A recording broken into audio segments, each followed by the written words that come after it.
মাহফিলকে বন্ধ করার বহু ষড়যন্ত্র চলছিল, আজকেও চলছে।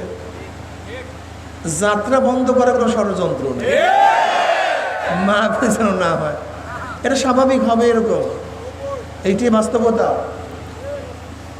আর দিন ওয়ান নাসিহা, বুখারীর মধ্যে রাওয়ায়াত আসছে, নসিহাত, ওয়াজ, নসিহাতের নামই, উপদেশের নামই দিন। এই যতদিন ওয়াজ নসিহাত চলবে ততদিন দিনের বাতিও জ্বলবে।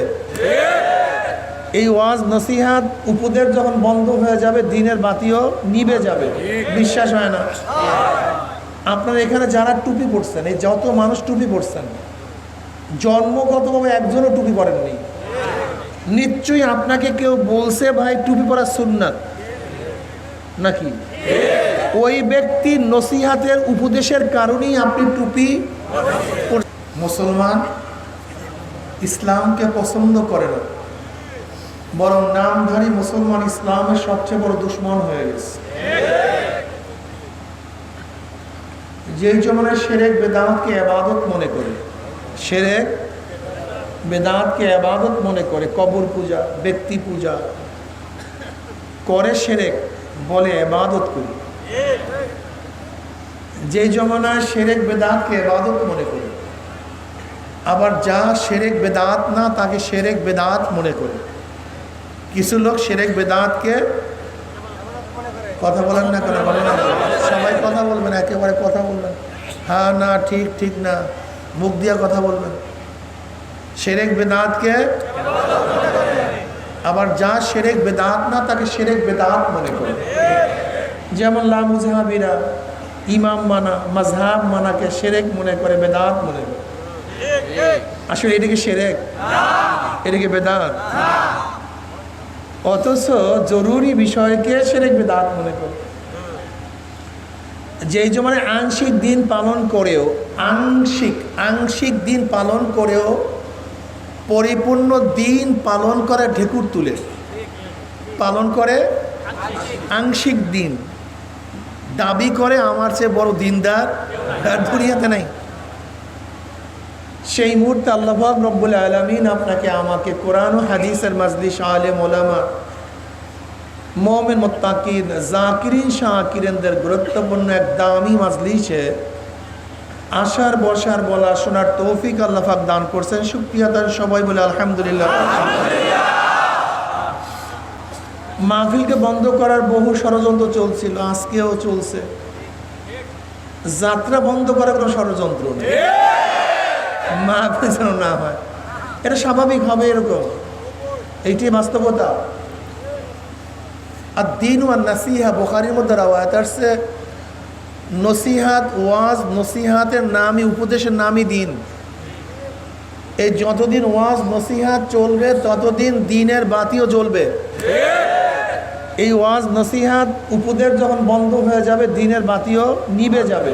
বিশ্বাস হয় না? আপনারা এখানে যারা টুপি পরছেন, এই যত মানুষ টুপি পরছেন, জন্মগতভাবে একজনও টুপি পরেননি।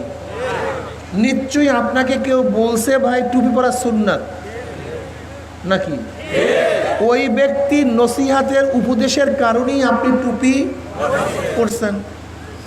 আমরা যারা দাড়ি রাখছি, জন্মগতভাবে কেউ দাড়ি রাখিয়া জন্মগ্রহণ করি নাই।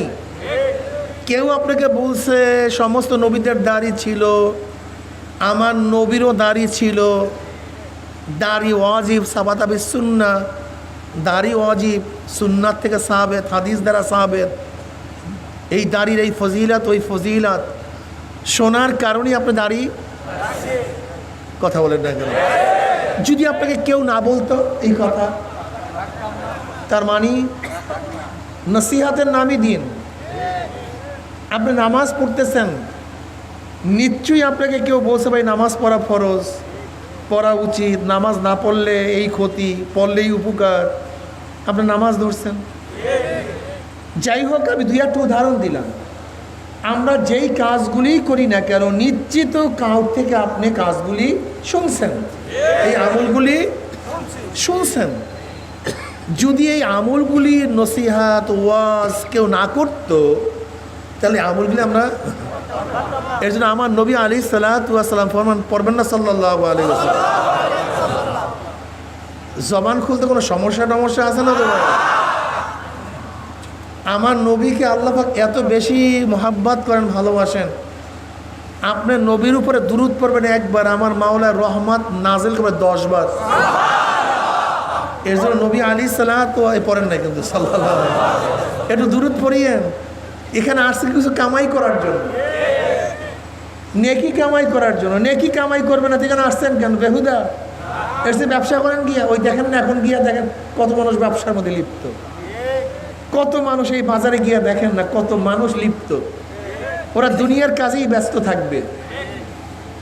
আর এখানে কিছু লোক আছে একসময় ব্যবসা করছে, এখন আবার দিনের কাজে চলে আসছে, নেকি কামাই করার জন্য চলে আসছে, আখিরাতে ব্যবসা করার জন্য হাজির হয়ে গেছে। এইভাবেই কেউ দুনিয়ার পাগল, কেউ আখিরাতের পাগল।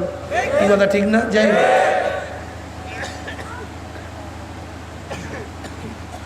আদ-দীন ওয়ান নসিহা, নবী আলাইহিস সালাতু ওয়াস সালাম ফরমান নসিহতের নামই কি? দিন। এ বেঈমানরা জানে, কাফেররা জানে, মুশরিকরা জানে, ফাসিকরা জানে, মুনাফিকরা জানে। ঠিক, এই ওয়াজ নসিহত চললে মানুষ দিনদার হয়ে যাবে, নামাজি হয়ে যাবে, আল্লাহওয়ালা হয়ে যাবে। কাজে বেঈমানরা এই ওয়াজ নসিহত সহ্য করতে পারে না। পারবে কিভাবে? ওরা চায় মানুষ মদ্যপায়ী হোক, গাঁজাখোর হোক, ওরা ধর্ষক হোক, খুনি হোক, লুটারা হোক, ডাকাত হোক, বদমাশ হোক, এ তো ওদের পোয়া ভারী হবে। ওরা চায় না মানুষ দিনদার হোক, নেককার হোক। যাই হোক, এরপর আল্লাহ পাক রব্বুল আলামিন সুন্দর একটা পরিবেশ করছেন। আমরা শুকরিয়া আদান সবাই বলে আলহামদুলিল্লাহ। এই মাজলিস অনেক গুরুত্বপূর্ণ, অনেক দামি।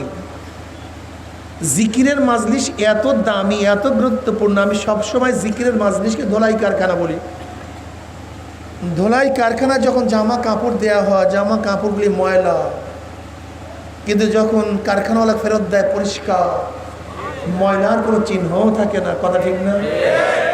এখানে ঢুকছিলাম গুনাহ নিয়ে, গুনার ময়লা নিয়ে। আল্লাহ পাক কবুল করলে মাজলিস থেকে বের হয়ে যাব গুনাহ সাফ করিয়া, পরিষ্কার। বুখারীর মধ্যে দীর্ঘ এক রওয়ায়াত আসছে, জিকিরের মাজলিসকে কেন্দ্র করে আল্লাহ পাক ফেরেশতাদের সাথে বিভিন্ন প্রশ্ন এবং জবাব দেওয়ার পরে সিদ্ধান্ত দেন, উশহিদুকুম আন্নী কদ গাফারতু লাহুম। ফেরেশতারা সাক্ষী থাক, গোটা মাজলিসের বান্দাদের গুনাহ খাতা আমি সব মাফ করে দিচ্ছি। এই যে একবার সুবহানাল্লাহ পড়ছেন, পড়ার সাথে সাথে আমলনামায় 1000 নেকি লেখা হয়ে গেছে, 1000 গুনাহ ঝরে গেছে। ইন্নাল হাসানাতি ইউযহিবনাস সাইয়্যাত। নেকি গুনাহকে এমনভাবে মিটায়া দেয়, মনে হয় যেন এই ব্যক্তি কোনোদিন গুনাহই করে নাই।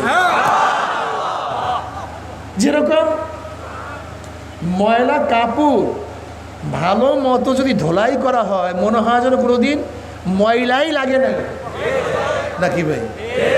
ময়লা কাপড়কে ভালো মতো ধোলাই করলে মনে হয় যেন কোনোদিন ময়লাই লাগে নাই। ঠিক তওবার পানি দিয়ে যদি ভালো মতো গুনাহকে ধোলাই করা হয়, নেকির পানি দিয়ে যদি গুনাহকে ধোলাই করা হয়, মনে হয় যেন কোনোদিন গুনাহই করে নেই। এর জন্য এই মাজলিস হলো ধোলাই কারখানা। দুনিয়ার ধোলাই কারখানায় কাপড় ধোলাই করা হয়, আর আখিরাতের ধোলাই কারখানায় গুনাহ ধোলাই করা হয়। আল্লাহ যেন আমাদের সবাইকে গুনাহ মাফ করাই এখান থেকে বিদায় দেয়। আল্লাহুম্মা আমিন। আমি সংক্ষিপ্ত কিছু আলোচনা করব, খুব খেয়ালের সাথে কথা শোনা চাই, ঠিক না ভাই? দেখেন, আমরা মুসলমানরা বিভিন্ন মতের, বিভিন্ন পথের, আর কোনো শেষ নাই। এই পথ আর মত যে কত আছে, এর কোনো শেষ নাই, কোনো সীমা নাই। এক একজনের বুঝ এক এক ধরনের, যে যেইভাবে বুঝছে সেইভাবে মানছে। আর এই বুঝটা সবচেয়ে দাম। বুঝের চেয়ে দামি কোনো জিনিস নেই।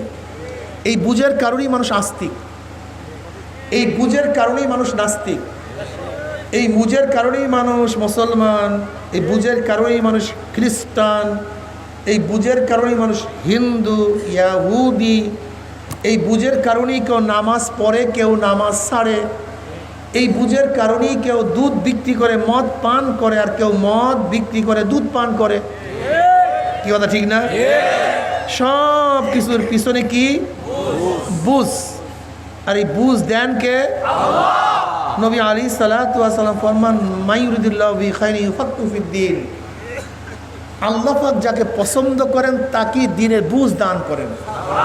আর যাকে আল্লাহ পাক পছন্দ করেন না, গোটা নবীর ইচ্ছা করলেও তাকে কেউ বুঝাতে পারবে। বুঝ দেওয়ার মালিক কে? আল্লাহ।